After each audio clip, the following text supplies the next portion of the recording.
Good afternoon, everyone, and welcome to today's webinar on online retail media, how FMCGs can get the most out of paid media, hosted by My Digital Shelf and presented by 3Pipe Reply, Criteo and Nestle. My name's Sarah and I'll be hosting the webinar with you for the next 45 minutes. So I'd like to remind you all that you can send in any questions or comments throughout today's webinar for the next 45 minutes by using your control panel. There will remain anonymous questions that I'll be looking through in case you're a bit shy, so no worries about that. And also, just so you know, you will receive an email from me in exactly 24 hours from now. So tomorrow at 2 p.m. you will receive an email with the recording. So feel free to listen back to that at any time for your own experiences, and also feel free to share that with any colleagues that may not have been able to join us live today. So without further ado, it's my absolute pleasure today to be joined by our three key speakers for this webinar. So first we have Stefan Kovacevic, who's in the Global E-Commerce Acceleration team at Nestle. How are you doing today, Stefan? We'd love to hear a little bit about you. Hi, Sarah. Good, and thank you everyone for inviting me today. Super excited to talk about a hot burning topic in our industry. Yeah, absolutely. And then we have Vince Amato, who's the Retail Media Sales Manager at Criteo. How are you doing, Vince? Well, good, thanks as well. Thanks very much for the invite. It'd be great to talk about this hot topic as well and hopefully share some of my experience with everyone.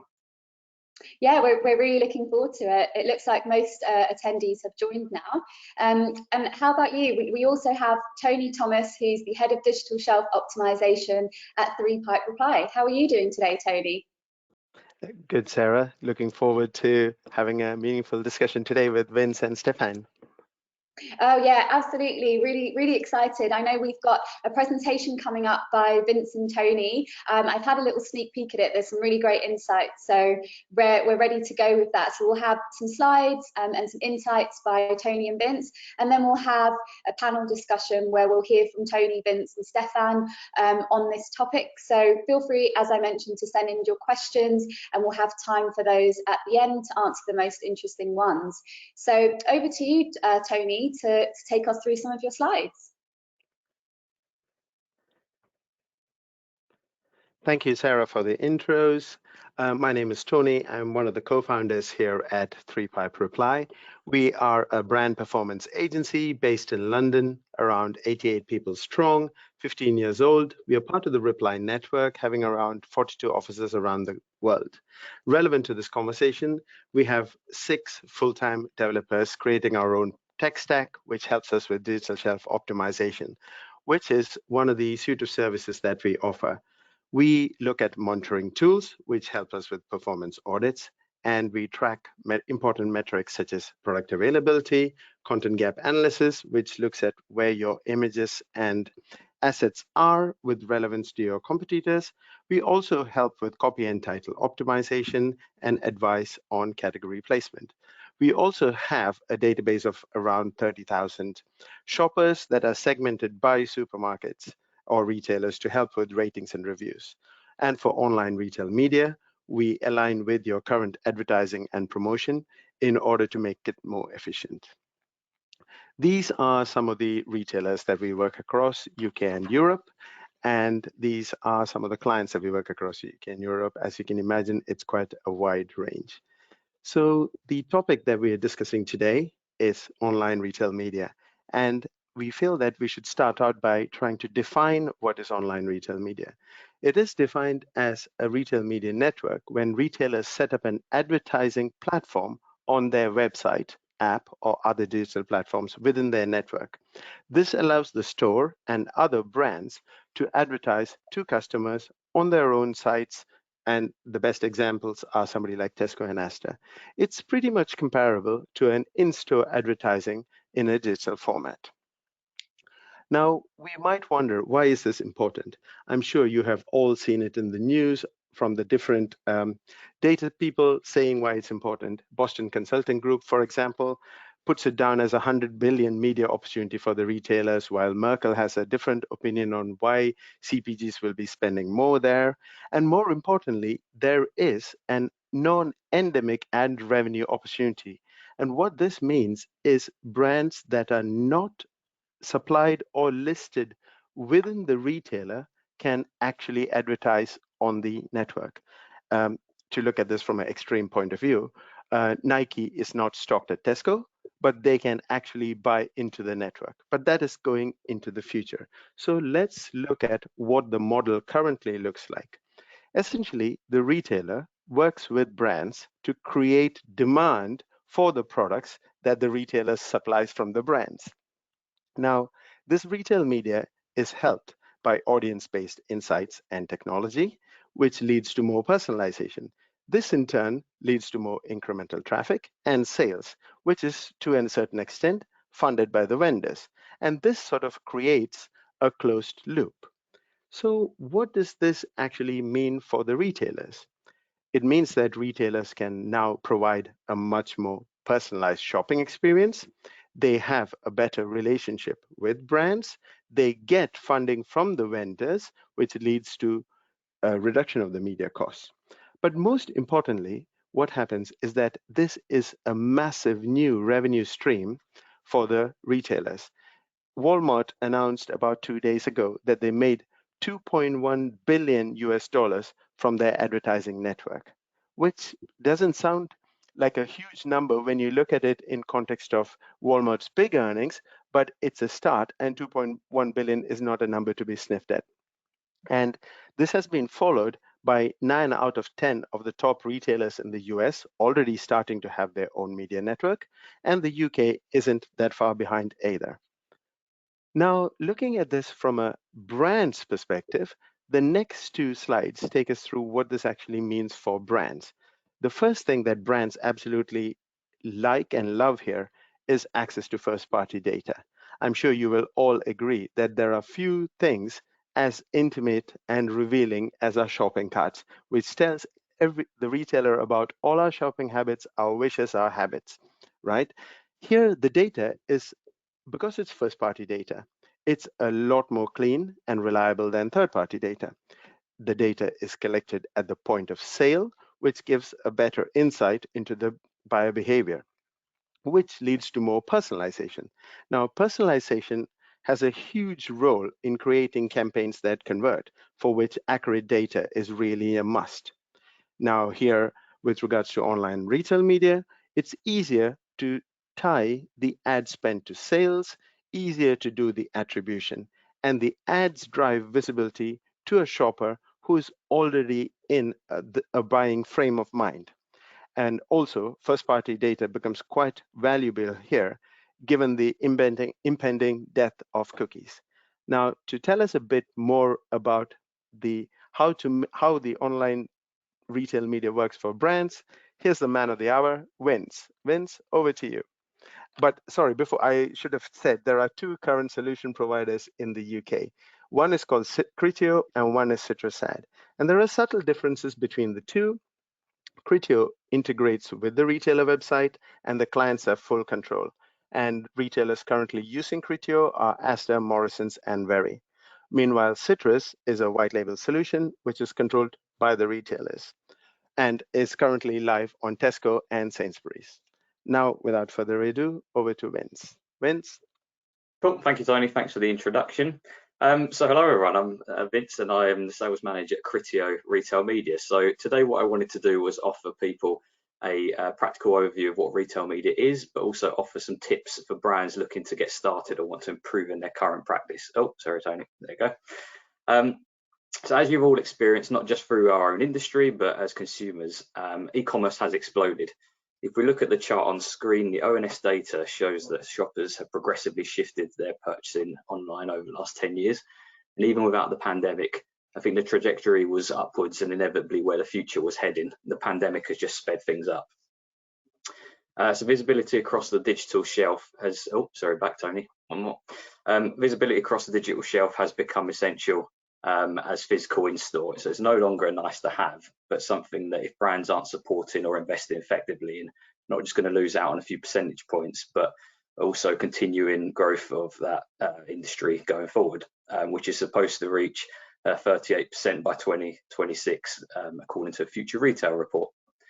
So there's never been a greater importance for brands to adjust their digital advertising strategy to stand out in space quickly and become essential to the overall brand success. But I guess here's the thing, in today's market, it's become very complex and marketing continues to be scrutinized. I'm sure you're all experiencing. Having worked in the retail media industry over the last 5 years myself, I've always had the opportunity to see and hear firsthand the challenges that brands are experiencing and why they've increased in this area. So this is what I wanted to share with you today. So next, Tony, please.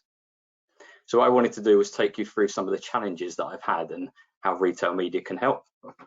So the first one is about reaching shoppers, especially when it matters. So when I've spoke to brands in the past, one of the main things that they challenge me on is how retail media helps them place their product front of shoppers' minds.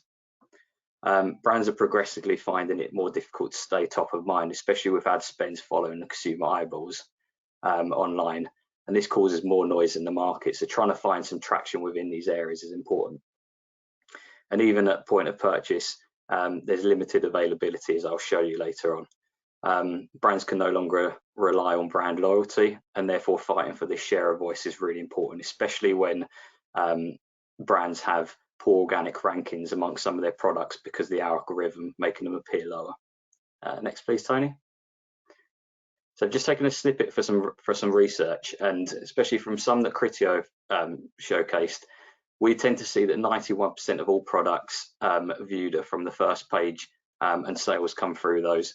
And from an intelligence node report, almost 80% of those only look at the first 5 rows. So if your product isn't there, you're probably losing out on customers. And by human nature, we all struggle to look kind of beyond the page, especially with an overwhelming choice that's there. Next one, Tony, please. So I guess retail media is all about making your brand visible. Next, please. So if I give an example of this, in the physical location, you essentially win by scale. So usually share of shelf correlates to brand share. So if I have taken, this is an example of a local Asda store, looking at shampoo and conditioner field, you can see on there, there's 3 mods that appear across there. And actually, if you click on the next slide, Tony, surprisingly, I've highlighted there each individual SKU, and you can see there's 120 SKUs that shoppers have visibility of that is available to them. So when selected in store, it is actually easier to get traction in the sense of visibility. But Tony, if you click on the next one, online slightly different, where actually brands need to find their shoppers rather than the other way around. So I've taken an example that I had previously, and I've selected just one of the mods that were on there, and that contains 40 SKUs. When we look at this online, particularly through desktop or laptops, that condenses down to 4 SKUs above the fold, potentially even 8 depending on the size of your screen, which is 10 to 20% of what you could see on shelf. Actually, if you go on mobile, that's even less, with 2 SKUs showing, which is about 5% of what you could have seen in store. So having that presence at the top of those online pages is absolutely key to having your product seen and potentially purchased. Next one, Tony. So then, just to give you an idea of an example of what retail media looks like from Criteo retail partners and what customers will see. When brands sponsor via sponsored products with us, our aim is to push the products right to the top of the page. And as you can see from both the Asda and the Morrison example, it's all about having clear visibility, premium placements, and native to the retail site. So targeting in-market shoppers who are likely to purchase at the time that they are looking. Next, please, Tony. The next challenge is all about adapting and flexibility in campaigns. So once again, as you've all experienced probably over the last 2 years, if anything it's taught us is that increasing uncertainty within the whole chain, it's actually difficult to predict and mitigate certainly issues, whether that's products that are out of stock or even seizing opportunities, either positively or negatively. Certainly in a data-driven world that it's becoming, marketers such as yourself need the ability to, one, gather data, but also act on those insights and turn them into action, especially tweaking the levers that you have available to you and controlling not just your budgets, how they're being spent, but also ensuring that the right investment is going to the right place at the right time. Next, please, Tony. And actually, this is supported by IGD, who've picked out things like uncertainty, certainly in 2021, and going forward, flexibility and resilience is going to be the cornerstone of strategy. So having that opportunity to adapt to any changes, especially from what we saw previously. Next, please, Tony. So yeah, so retail media also helps not only just with visibility, but also helps in flexibility of campaigns. Next, Tony. So we all know, as an example of this, that retail media can help with driving sales at the bottom of the funnel. Presumably the objectives that you've all used it for in the past, for those that have, around growing category sales, increasing flexibility of purchase, and growing market share.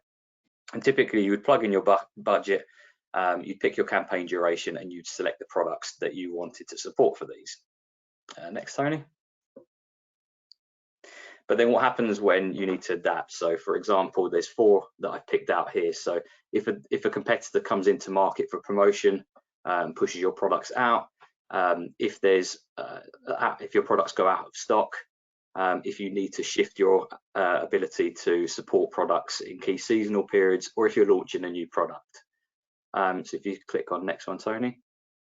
So what retail media allows you to do is control these elements in campaigns. So not just waiting at the beginning or at the end, but you can actually adapt the approach you take. So it allows you to see what information you can get from the campaign that's running, and make faster, more informed optimization decisions. So with the example of a competitor coming in market, retail media allows you the ability to, one, switch on activity instantly. You can increase your CPCs in order to push your products higher up, and also increase the SKUs that you have selected in order to showcase your full range.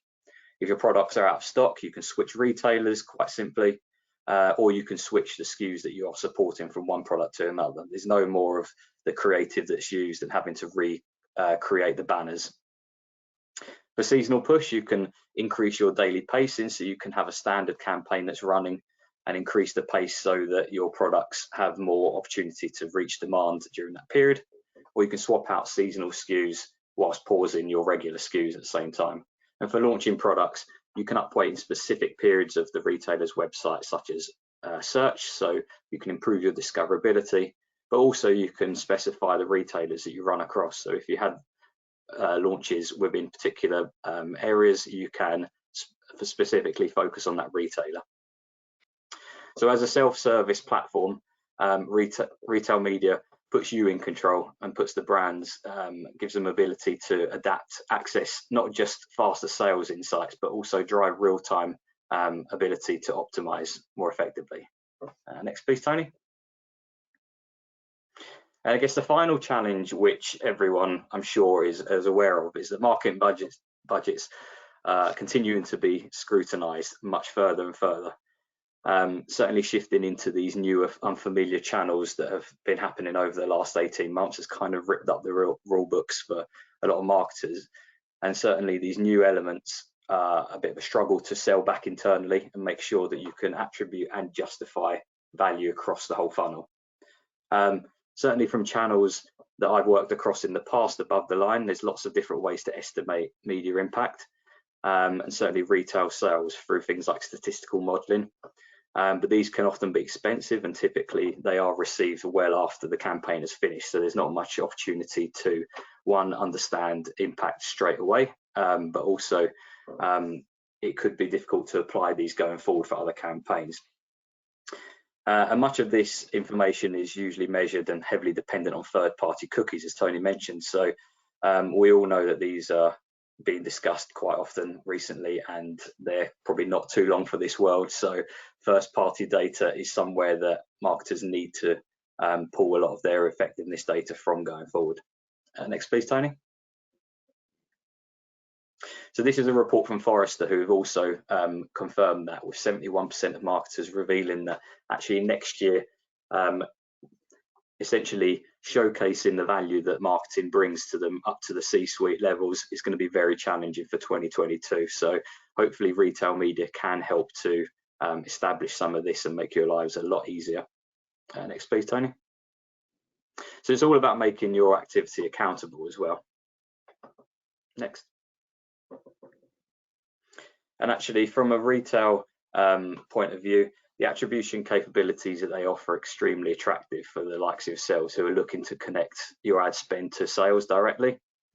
Retailers sit on an abundance of sales data, and this can provide lots of different insights, as well as the ability to precisely measure not just the engagement but the ROAS in real time.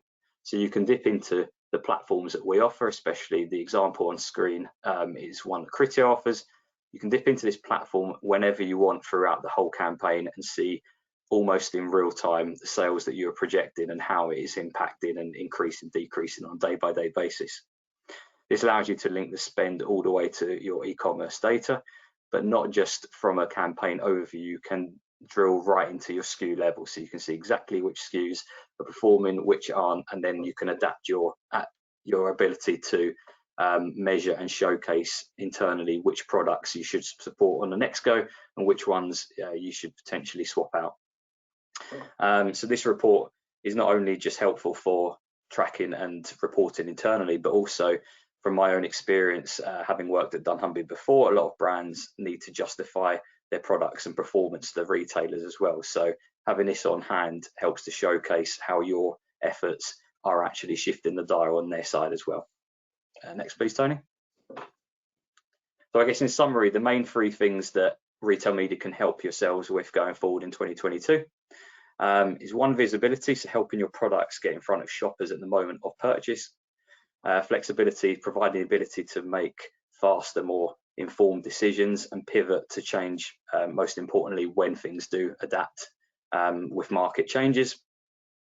And then finally, accountability in the sense of quickly demonstrating what impact retail media has on the products that you are promoting. So next, please, Tony. And then what I wanted to do was just take you through some best practices for activity. So I've broken these down into 3 different stages of the campaigns of where you would look to apply these. So if you click onto the next one, Tony. Through pre-campaign things, the things that you should be considering, I guess, if you are interested in activating media, not just from someone that's brand new, but also a refresher for those that already activate within there, is definitely making sure that you've got clear objectives. You're probably unlikely to outperform on every metric that you get with a campaign.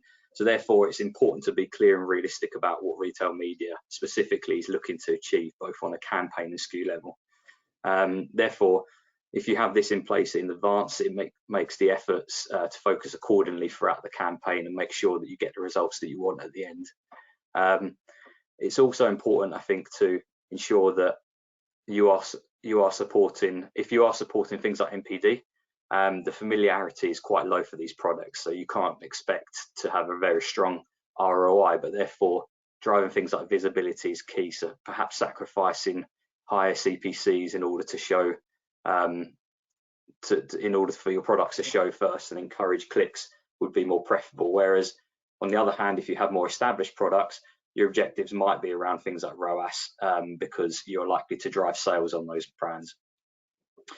The other bits that are important are things like ensuring that you have robust SKU levels. So while it sounds quite obvious, while we can run campaigns on a single SKU, we probably recommend having at least 10 products that we would support in order to allow the algorithm the possibility to optimize and showcase your top selling products at the right time. And like I said, it sounds like a stupid question, but please ensure that products are in stock at the time of launch. Otherwise, this will impact on the campaign, in the sense that you may only have a handful of products to potentially showcase or support. And then the last bit is about complementing above the line activity. So make sure retail media doesn't just sit in silo. It needs to be part of the total brand media marketing campaign. So remember to complement your above the line trade plans and promotional plans to ensure that you do have a full funnel approach to take. Next one, please, Tony. The next bit's when you actually activate the campaign. So key thing that we would always recommend from a Criteo point of view, whilst we work directly with brands, where possible, we always encourage leaning on your agencies to manage campaigns. This typically means that they have dedicated e-commerce teams and they have the ability to regularly review and optimize performance, which means that overall their experience to help guide you through the complexity makes it easier for yourselves to reach where you want to get to faster, rather than trying to work out yourselves, especially at the beginning where it's quite new. Where possible in retail media, being visible is essentially key, and being visible when your audience is ready to purchase is so important. So I think in order to ensure that you activate the right campaigns, we'd encourage an always-on approach, where if you can within your budget, activate within small bursts across activity, especially with FMCGs, where in most cases shoppers purchase throughout the year. Having a strategy subject to your budget where you are visible or pulsing at least even quarterly throughout the year is preferred. And then the final bit for activation is having this go-to mindset. So what I mean by that is be open-minded and have a test and learn mentality. It's important to remember that each category is different, and there will inevitably be a kind of configuration stage whenever you run these campaigns, so they won't necessarily go off straight away. I would say that certainly within the first bit, you need to understand things like your bid levels, what your spend capabilities are, what the competitiveness of your activity is, and what SKU performance is important. So I would always recommend don't be afraid to create a flexible budget and optimize in real time to understand how you can find your kind of sweet spot and then go from there going forward. And then last one, Tony. And the last bit is actually when you are in campaign, how you optimize and any kind of key bits around that. So the first bit is making sure that the first key milestone is to make sure that your campaign has actually gone live. Whilst it sounds very obvious, it's a self-serve platform, and we have had cases where it would be a week into campaign that's passed and then we've noticed that nothing has actually been running. So I would always suggest that you check this on day one, and then once you've checked that the campaign is live, it's probably worthwhile just scheduling regular reviews throughout there, just to review things like bidding, make sure competitors have either come in or have gone out, and you can reduce your bidding. So if competitors come into your category whilst you're advertising, you might have had one bidding strategy where you're on your own, but actually a competitor comes in and it means that you're no longer winning those bids, so you will have to adapt accordingly. It also means that you can check your SKU performance. Maybe you might want to pause some SKUs, maybe you want to switch some on, or provide more support to prioritize some. Just making sure that your campaign is generally on track to hit your campaign goals overall. We also have optimization models, so specific, oh, sorry, I need one more. We also have optimization models. So at Criteo, we offer a variety of optimization energy. So these are based around what you want to achieve. So you can take advantage of these and ensure that you align with the objectives that you're supporting. So the algorithm can focus on them, whether your objective is about engagement, so clicks, cost per order, or ROAS. And then the final bit is about adapting your bidding strategy. So it's true that one size doesn't fit all within retail media. You can't just necessarily set the campaign live and then go and then hope for the best. No campaign's the same, so providing relevant attention to these, make sure that you adapt your bidding strategy to consider things like seasonality, competition, your above the line support that you're including as part of that, what promotions you've got on, and then any SKU prioritization. We would always recommend with your bidding strategy to potentially put your CPCs at least 20% above the floor price, which this allows you some wiggle room in order to optimize if required. So if you do have to reduce your CPCs, you can go down. If you start off on the floor price, you're already at the lowest point, which means you haven't got much room to adjust your optimization apart from up. And that's it. So yeah, from that part, obviously, if there's any questions on those parts of it that I presented, feel free to email myself after the webinar. But yeah, back to you, Tony. Thanks, Vince, for that. In the interest of time, I put together 3 examples of what we were doing with Criteo on Aster. This is the old Hook Logic platform and some examples of what we've run for clients. This is Hook Logic. Then we have Currys that we run on, where there is a private marketplace in play. I mean, we can always speak to Vince after this about private marketplaces and how they're running it.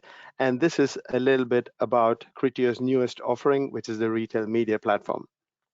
So I just wanted to give you a quick overview of the three different platforms that are currently in play and what we're doing for clients. And I think that brings us just in time to the end of the presentation. So for any questions or to find us after this presentation, we are on to.thomas@reply.com or v.amato@critio.com. So Sarah, I guess people have been asking questions, so we will pass it over to you and I shall stop sharing. Thank you so much for that. Yeah, it looks like we've learned a lot about the different stages of you know, digital media, retail digital media for brands. It's yeah, it's a lot of information to absorb. So thank you for that. I'm now really excited to hear from Stefan how you have found and how have you utilized retail digital media at Nestle. Thank you. No, thank you, Vince and Tony. Super informative, and thank you, Sarah. Just for quick background, everyone, I'm Stefan Kovacevic. I'm the global e-commerce digital shelf lead here at Nestle, based out of our headquarters in Switzerland. Within my scope here at the company is the strategy and performance tracking across all retail digital media and e-retail search. And prior to joining the global e-commerce team in Switzerland, I spent 3 years at Nestle Canada developing the retail digital media strategy across all of our 6 brands and 6 categories in Canada, spanning anything from coffee and confectionery through to adult and infant nutrition. So I've definitely had some experience within the field and understanding kind of how within Nestle, I think Vince summarized it quite perfectly today. We found the value across exactly those 3 points: visibility, flexibility, and accountability. I think everybody on the webinar today, it's probably clear and evident that the consumer journey is not a direct line anymore. So the more that we know about our shoppers, the more we're able to target them, and then the more, of course, that we're relevant to them. And we as marketers are trying to connect with our shoppers better every day. And to know our shoppers better, we are starting to rely on that retailer first-party data. And first-party data helps us answer some of those tough questions that are coming within the organization, like what are they shopping for? How are they shopping for it online, right? So with retail digital media, as we call it at Nestle, you're getting that browse and purchase intent data and starting to dissect those behavior signals to be able to better target your ad spend, as Vince put out, and garner more visibility in that upper funnel, which hopefully then creates some of those more waste-free campaigns, as we call them in the industry, right? And the flexibility that Vince talks about, it becomes a huge advantage because you're able to adapt and change your marketing strategies in near real time. So over the last 2 years, as everyone's experienced and Vince pointed out in the presentation, the out of stock rates were elevated, creating a lot of churn for top brands and products. And retail digital media at Nestle allowed us to have more control and to push alternatives that are still within our own portfolio of brands and not letting our competitors win in that space. So if you take an example, like if we were faced with an out of stock on a shopper's favorite Nescafe Gold espresso jar, for example, of instant coffee, we were able to be there at the point of purchase with retail digital media, suggesting an alternative either within the Nescafe portfolio or another one of our brands like Starbucks at Home through sponsored products or combat ads, or even just simply adjusting the creative in our banner ads to show the SKUs that are actually in stock so that shoppers aren't being misguided. And just finally on the accountability piece, I think you again summarized it perfectly, but around measurement and metrics, with some of the most developed retailers and partners like Criteo providing the data, at Nestle we're able to see that full funnel, everything from brand awareness to purchase intent through to conversion. And that closed loop means online attribution and knowing if that ad actually led to a purchase online. And full funnel metrics allow you to answer the questions that we're getting from the C-level execs, like did it work and how do I know it worked, right? So some of my favorite KPIs, and especially the one that Vince pointed out, is like new to brand, right? Like, which is super important for some staple categories like waters, or simply just trying to justify incrementality on e-commerce, right? Another 2 that I'll just briefly mention that I've seen from some other partners globally are like this idea of brand halo sales, which shows me the shopper may not have purchased the SKUs that I advertised, but ended up adding another one of my brands or products into their cart as a result of seeing that initial ad, which is great because you're kind of starting to see those patterns and behaviors across what one ad did down the purchase funnel. And the last one that I'm really pushing our partners and retailers on is that left in cart. That left in cart data is untapped revenue. Working with partners to retarget these shoppers is, in my opinion, a very easy win. These shoppers are the ones that have already expressed interest in buying your product, and you just have to give them a little nudge, either through an email trigger or coupon, to complete that purchase. And that starts to pave that idea of a long-term value with a customer and ensuring that we have loyalty within them as well. Wow, that's really insightful. Thanks for sharing that, Stefan. So I'm going to dive in a little bit deeper now, and I wanted to ask you, when it comes to online retail media, and sort of looking at the actual results of some of the campaigns and the adverts that you do you think they work better for NPD, or do you think they work better with hero products? Yeah, it's a good question, and definitely one that over the last 4 years, it's like a testing period to try to understand. I think honestly, there's a time and place for both. From my experience, I've seen success both across the pre-launch, the launch, and sustain phases of our products. In Canada, I remember launching Kit Kat Ruby exclusively on Amazon in Canada through retail digital media. For everybody on the call, everybody knows you have dark chocolate, white chocolate, and milk chocolate, but Ruby was this unique cocoa bean with a whole new way of processing chocolate that naturally has a fresh berry fruitness, giving it a pink color. And that, to the brand and to Nestle, was a very unique story, and retail digital media seemed like a very natural way to tell this story and create buzz before it actually hit physical shelves. And I think, Vince, you mentioned on tagging on to seasonal events, and that's exactly what we did with this example, where we released it in a unique gifting pack during Valentine's Day and leveraged retail digital media to garner that visibility. And it translated really well into that long-term success, and was a great sell-in story later to traditional retailers to get it on the shelves in stores, because we already had a bulk of our most loyal customers and shoppers very familiar with it by the time it hit the physical shelves. So another great example that comes to mind is simple repackaging or redesign. Like retail digital media is a great tool to just vocalize the new look so that shoppers don't get confused, whether it be a difference in gram size or a difference in a brand or something. I mean, this is the shoppers are already on these channels shopping, so you want to make sure that they are aware of any changes, and retail digital media allows you to target the shoppers that are going to have those products in the cart already with that information. So I do think that NPD helps build equity with consumers, driving that loyalty and stickiness. But one thing I do want everybody to be conscious of is I encourage you not all to get sidelined by only looking at ROAS and conversion. It's definitely critical, but it should not be the only thing that you look at. You should take a look at, to Vincent and Tony's point today, the full funnel and how it will help you drive total sales and share within your categories. Yeah, absolutely. That's definitely some great advice. And since you were mentioning about the differences with launching in online and then you were launching in store, we're all kind of moving towards an omni-channel perspective of how we approach things. So we're really keen to know, are there ways in which to use online retail media to connect more with offline as well?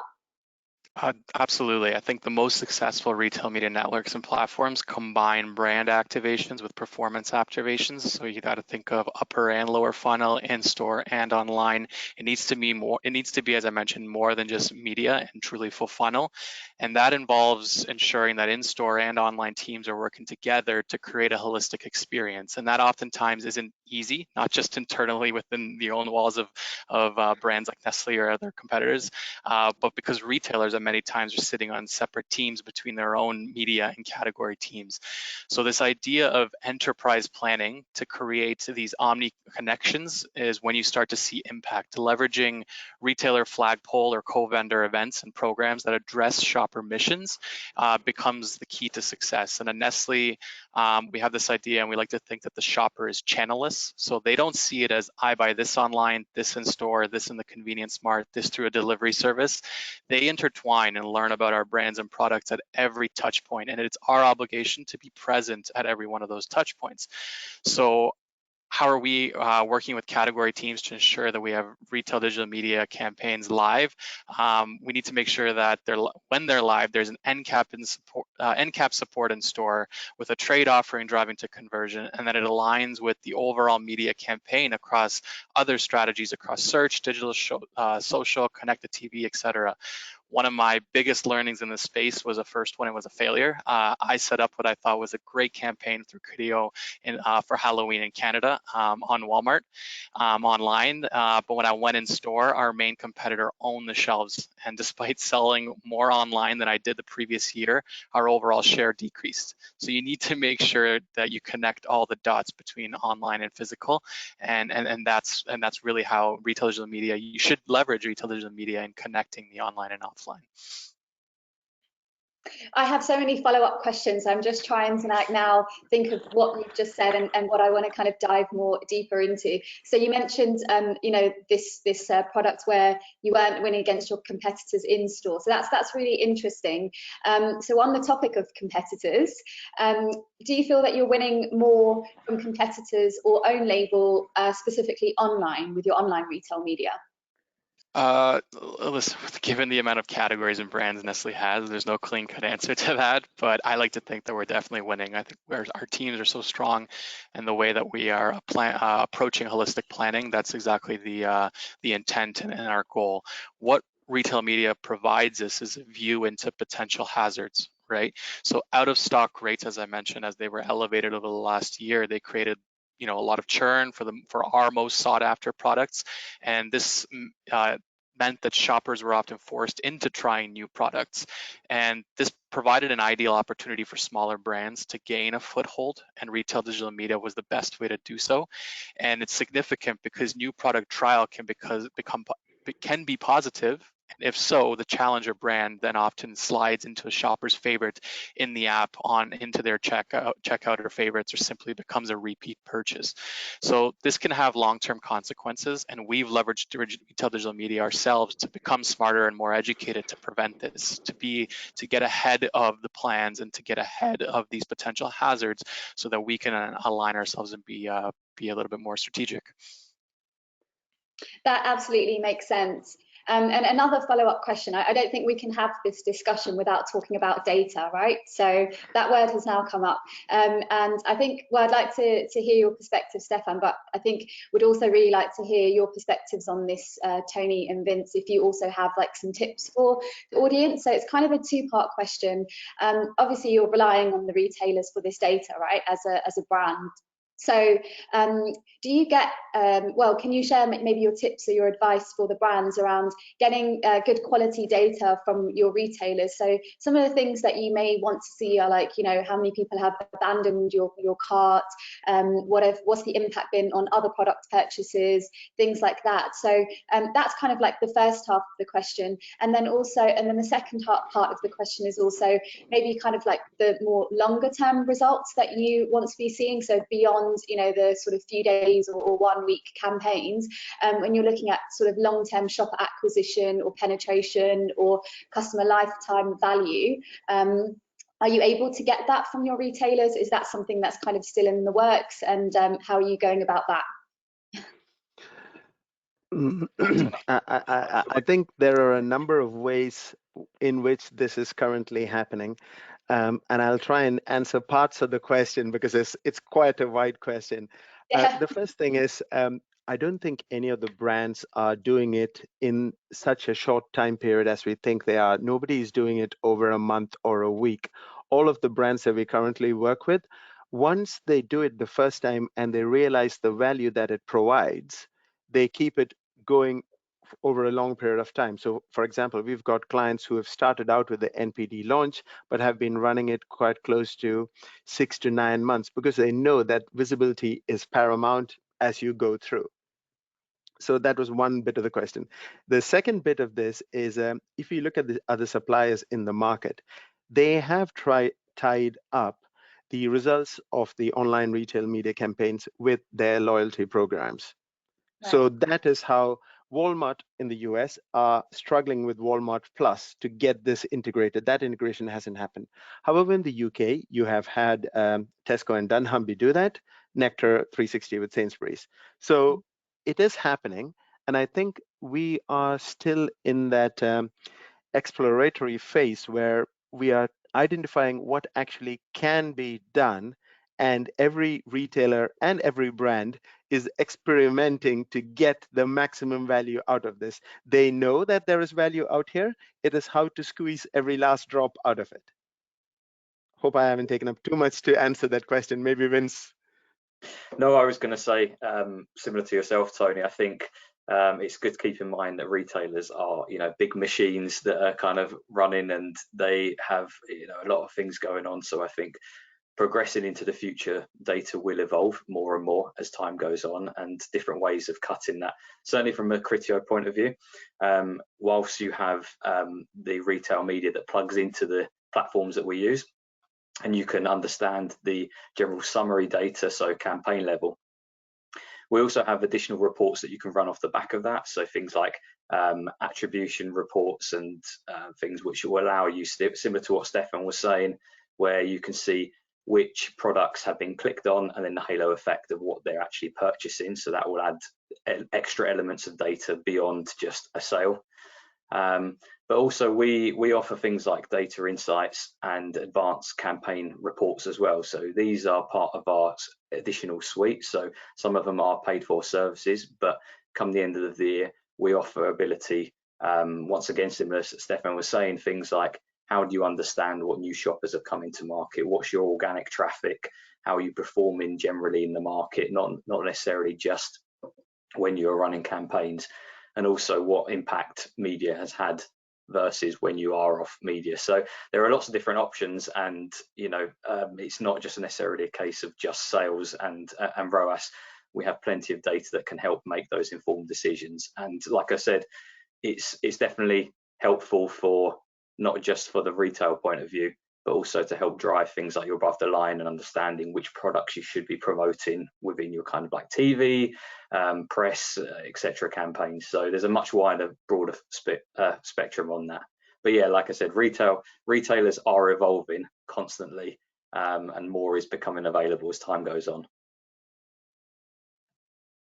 Yeah, and from the brand side, I think if we strip away or aside all the complexity, from a brand working with the retailer, we have the same goal. It's to sell the product, right? So how do we build the business cases with the retailer by leveraging the data that they will have at their fingertips to show them how we can sell more? And by building those success stories, you will start to work with your key retailers to get the data that you need, build those business needs and those questions that you hope to answer from the data, and then apply that to the strategies and take that into your JBPs, and that will then help you in return, get what you need and help you both sell more. Simple as that. I mean, not simple, but try to be simple as that. Yeah, that absolutely makes sense. And just one more quick question, because we are running over now for Stefan. I think this is also a question I just can't not ask you during this webinar. Of course, well,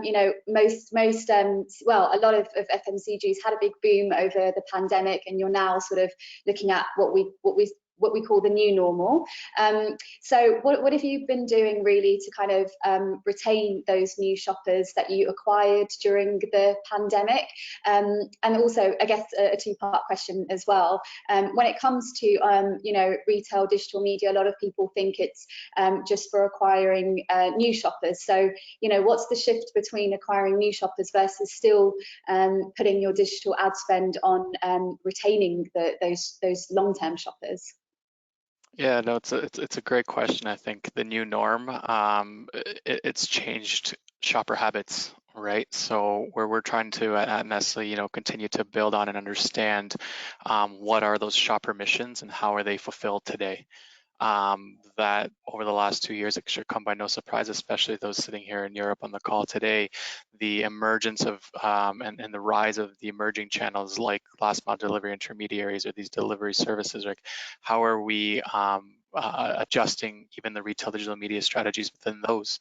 And what do our shoppers expect within those specific apps or channels that they're shopping in, and it's going to be different than your traditional pure player or bricks and clicks strategies, but fine-tuning those and understanding what messaging and expectations are the challenge today, and then defining the size of the prize on that versus those same customers that are shoppers that have moved on to these emerging channels, how many they're going to return back to the original, the world that we were used to prior to the madness in the last two.